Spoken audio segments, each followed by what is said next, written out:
All right, time for something heavy on this snowy Tuesday. Cosmo Macero of O'Neill & Associates joins me. Peter Kadgis is off for personal reasons, and Peter, we're thinking of you, by the way.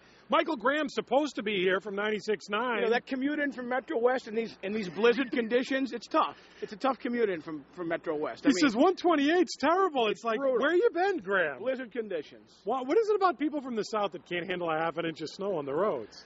Unreal. And what is it about them not realizing you got to leave a little early when the weather calls for it?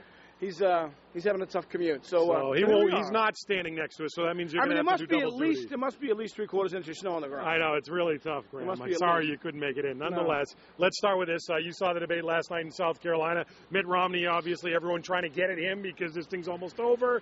How did he do in the time that you watched? I thought he did pretty well. I mean, I liked the interactive function they had with Twitter where you could say, where you could press whether they were dodging the question or answering the question.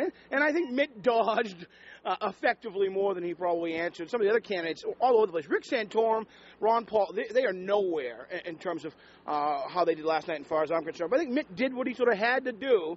Gingrich was tight. Gingrich was on last night. He needed to bring it. He probably won the thing. He did. He needed to bring it, and he really did. Not only in being aggressive and going after Mitt, but and how he responded to the attacks on him or the tough questions from the panel. I thought Gingrich was on. So he did what he needed to do. So where do we stand as the primaries looming? Does Newt have a chance of pulling this thing out? You still got to think, as long as Romney doesn't make a huge mistake, then he can maintain this lead he has. But Gingrich is gaining on him in that regard. Plus, he's hammering him with all those ads. I think it could still be anyone's game between the two of them. Next question before we move on. The last time you hunted elk? Never. That's not the Romney answer, Cosmo, which is to say, yeah, when invited, I love a elk, good hunt. Antelope, varmint.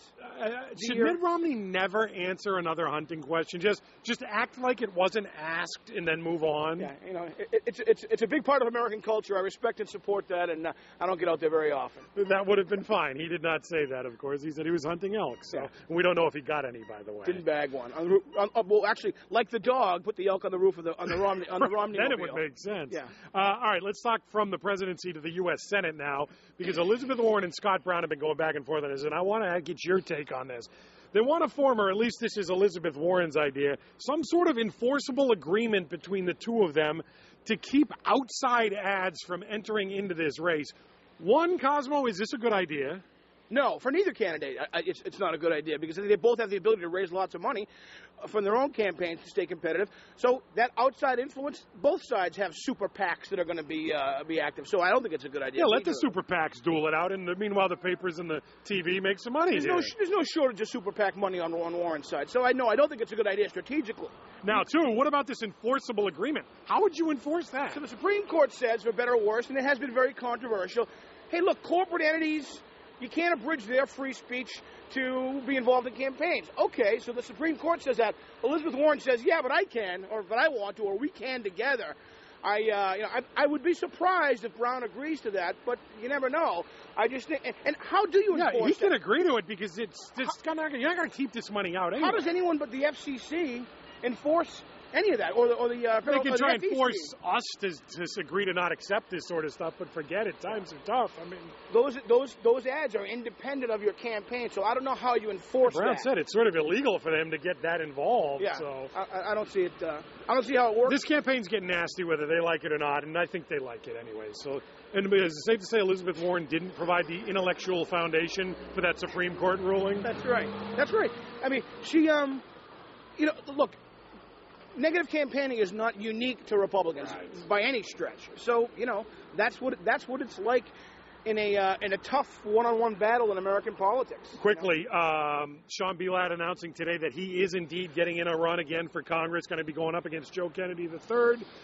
Give me his percentage chance that he can actually win this thing. I'd say it's pretty slim. I mean, I think he ran well. He ran to run again. He's back. He moved out of Massachusetts. He's back. But I think there's going to be a lot of support behind Kennedy. I will say this.